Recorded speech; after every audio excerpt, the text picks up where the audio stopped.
Hi everyone. Welcome back to my channel. My name is Menoosha. I sing, I speak, and I coach. If this is your first time here, I want to say thank you for stumbling by. I hope you like what you hear. I hope you like what you see. And I would surely hope that you subscribe to this channel, that you hit the notification bell button, and that you continue to follow what I do. So I thought it's been a long time since the last time I spoke to you. I've been very busy, but now is a good time to catch up with all of you and share some more things out of my life, things that things that come generate from my thoughts, things that I've learned, life lessons. This is me throwing my pencil.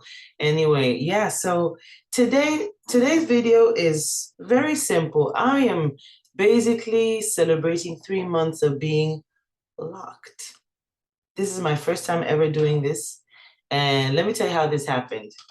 So first of all, backstory. I have a special passion for hair stories because hair is just not shaft growing over your head. It's a serious part of your identity.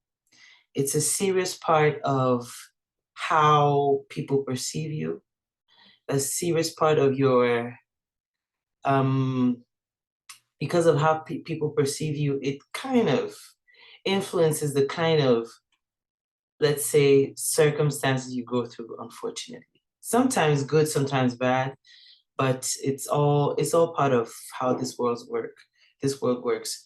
So basically, how did this start?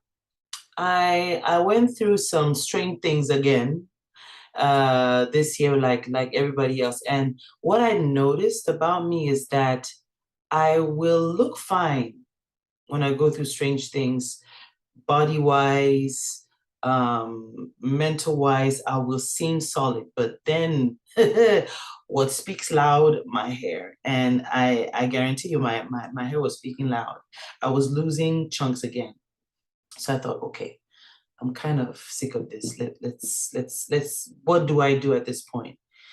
Next thing I know, and you find this you find this to be a very big paradox because I've been locking my second daughter's hair since 2017, and my first daughter's hair since early 2021, I believe, or 2022. No, early 2021, actually. Yeah, I think so. So, one would think, okay, why do you lock your children's hair and you don't lock yours? So it took my second daughter to tell me, by the way, we have a group and we call it the Three Locketeers. I love the name. And so my second daughter tells me one day, Mommy, we are the Three Locketeers and you're not locked yet. What's up with that? Ding, ding, ding, ding. That was a check. That was a serious check. So I thought, okay, I will.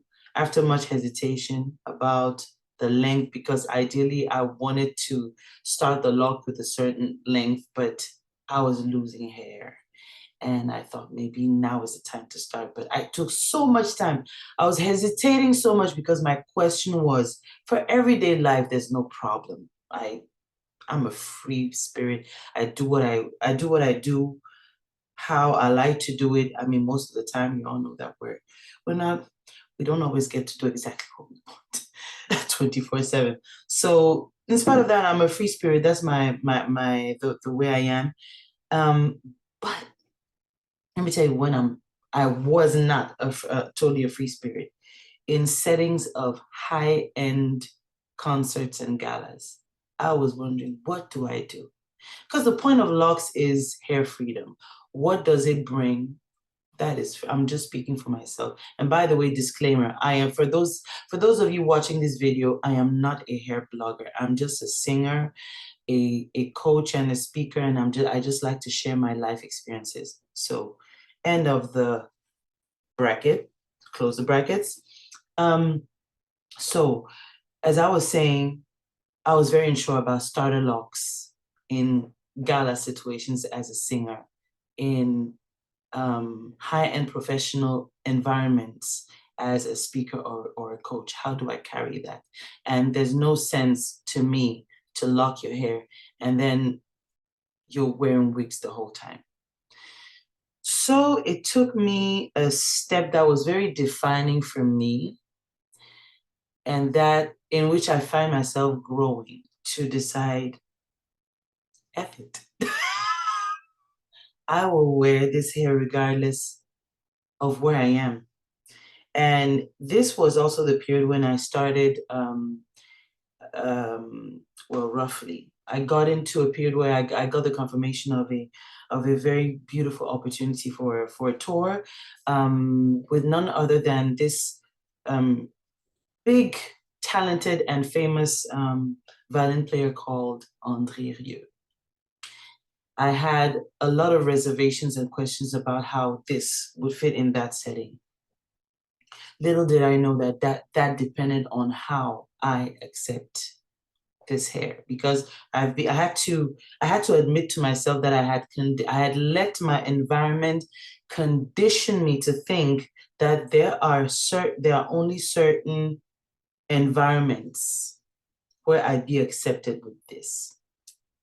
When actually, although it's true for some people, it is not true for others. It is not true for those that choose to impose who and what they are wherever they go. This was a serious step for me.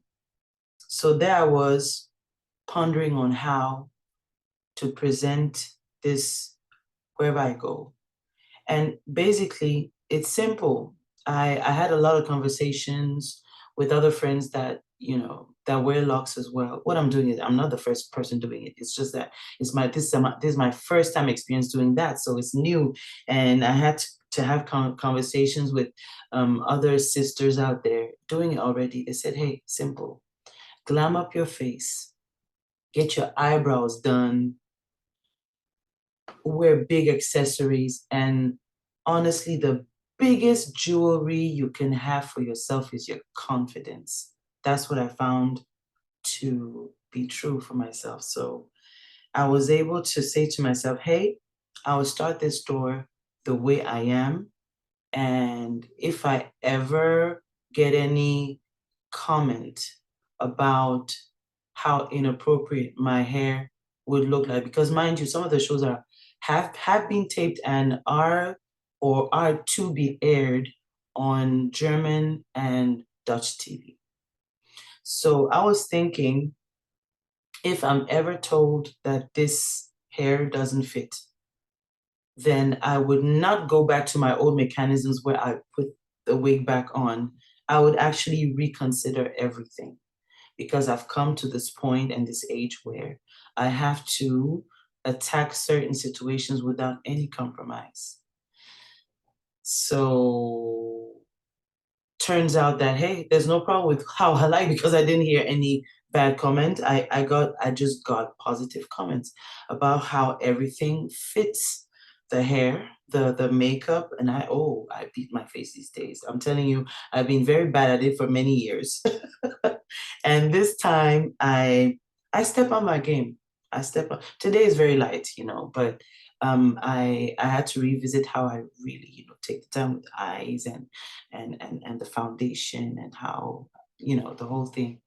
And the accessories, the big earrings, the gala dress and everything.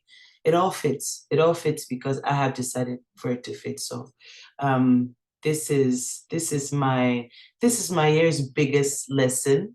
What I love the most about locks is that I just get up and go. Okay, I don't quite get up and go. I do spray rose water on my hair every day, and I use essential oils. I'm a big fan of lavender oil, and ylang ylang essential oils, and then I apply coconut oil to seal it. And I just love this whole experience, to just be free. Just be free. So, of course, I've learned a lot of lessons like everybody else in 2022. It's been a very harsh year. It's been a murderous year. Yes. peace to the souls of the people that we lost, and but then we remain grateful that we're still here. Not that those that left are less advantaged. It was time. It was just time for them to go, I guess, or for some it was just too premature. But for those of us that stay behind with the pain, I can only say we are still here because the missions we were made for are not accomplished yet. And let's just be grateful that we're still here and we get to fill these missions. And these missions are always bigger than ourselves. It's about somebody else. So whatever you do, you're here to do it for the benefit of someone else. That being said, let's see, maybe I get to do another video before the end of the year, maybe to tell you about some of the other things I learned, or maybe after the new year, kind of do a rundown of top 10 lessons that I learned from everything. So yeah, as you can see, I'm grateful. I'm grateful for all of you that still subscribed while I was not that active. As much as possible, I'll just try to do videos from time to time, and whether I'm speaking or I'm interpreting a song, I really hope to stay more regular with you. Thank you very much for all the love, for all the support. And I wish you in advance a Merry Christmas and a Happy New Year. Bye.